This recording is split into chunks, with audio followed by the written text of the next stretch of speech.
Assalamualaikum Dunsana.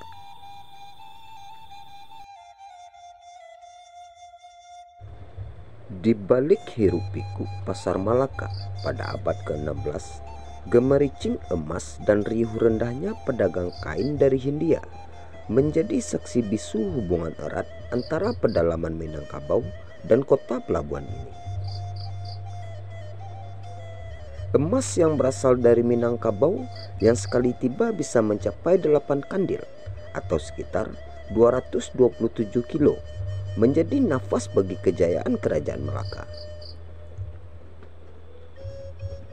Namun siapa sangka keberadaan orang-orang Minangkabau di Semenanjung Malaya jauh melampaui kemansyuran Malaka itu sendiri.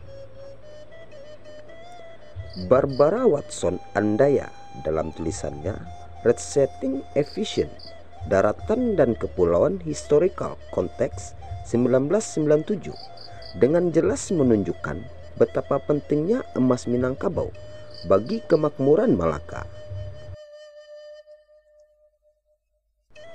Akses ke pedalaman Minangkabau melalui 3 sungai utama yaitu Kampar, Siak, dan Indragiri selalu menjadi perebutan kekuasaan.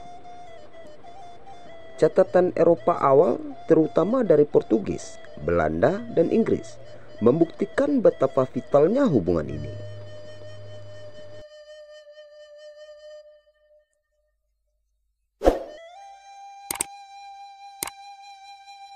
Sebuah dokumen penting dari abad ke-16, Suma Oriental, karya Tom Pires, menyebutkan bahwa mayoritas emas yang diperdagangkan di Malaka berasal dari para pedagang Minangkabau.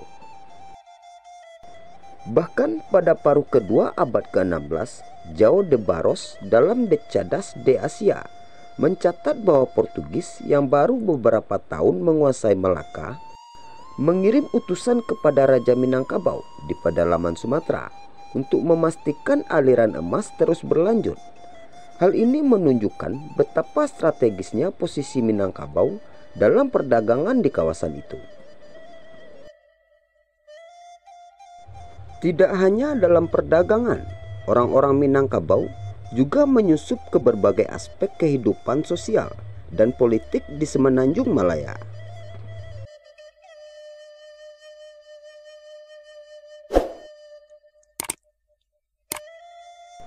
Sebuah manuskrip anonim Portugis dari akhir abad ke-16 menceritakan tentang suku-suku primitif Malaya yang khawatir dengan kehadiran orang Minangkabau di wilayah mereka.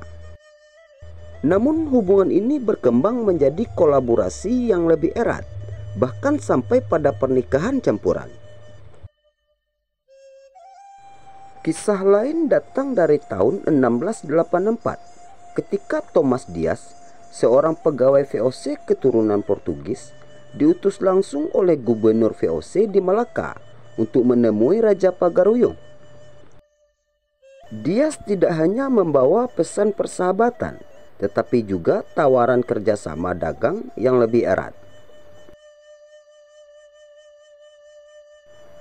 Perjalanan ini menjadi simbol dari semakin kuatnya ikatan antara dua wilayah ini yang terus berlanjut hingga abad ke-18.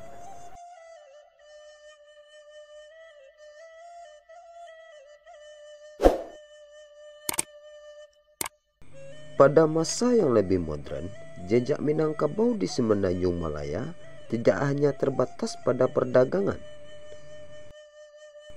Nama-nama seperti Mat Kilau, seorang pahlawan terkenal Malaysia asal Rao, menjadi bukti nyata bagaimana keturunan Minangkabau turut membentuk identitas bangsa ini.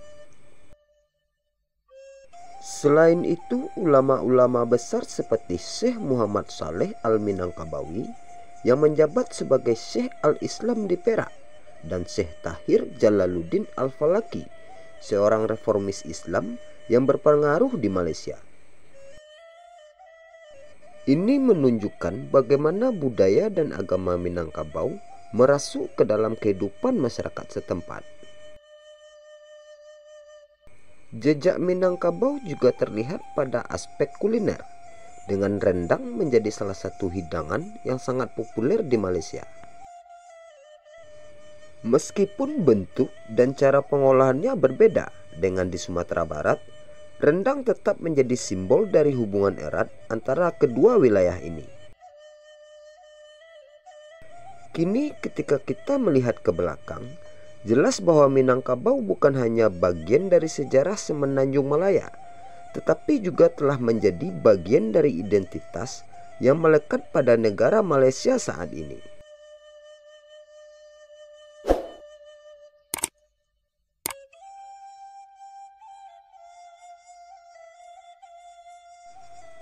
Kesultanan Malaka atau Kesultanan Malaka adalah sebuah kerajaan Melayu yang pernah berdiri di Malaka, Malaysia.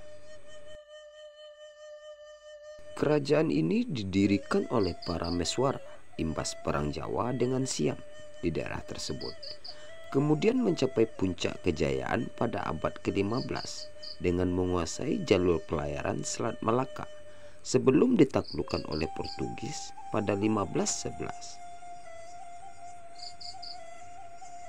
Kejatuhan Malaka ini menjadi pintu masuknya kolonialisasi Eropa di kawasan Nusantara. Pada awalnya Malaka bukanlah sebuah kerajaan beragama Islam. Hal ini berubah ketika para Meswara menikah dengan putri Sultan Zainal Abidin Malikul Zahir dari Samudra Pasai dan masuk Islam. Ia mengubah namanya menjadi Sultan Iskandar Shah. Keadaan Islam para Meswara diceritakan dalam tulisan Laksamana Cheng Ho yang pernah berkunjung ke Malaka pada tahun 1409. Tulisan tersebut menjelaskan bahwa pada saat itu para Meswara masih berkuasa dan ia sebagai raja dan rakyat Malaka sudah beragama Islam. Dengan masuk dan berkembangnya Islam di Kesultanan Malaka merupakan cikal bakal berkembangnya agama Islam di kawasan Nusantara. Hal ini karena Kesultanan Malaka merupakan aspek penting dalam kehidupan masyarakat di Nusantara. Karena dari kawasan Malaka, pemakaian bahasa dan penyebaran kebudayaan Melayu Islam tersebar hampir ke seluruh kawasan Nusantara. Apa yang kita gunakan sebagai alat komunikasi di Nusantara saat ini merupakan hasil yang positif dari keagungan Malaka sebagai jantung kebudayaan Melayu Islam di Nusantara.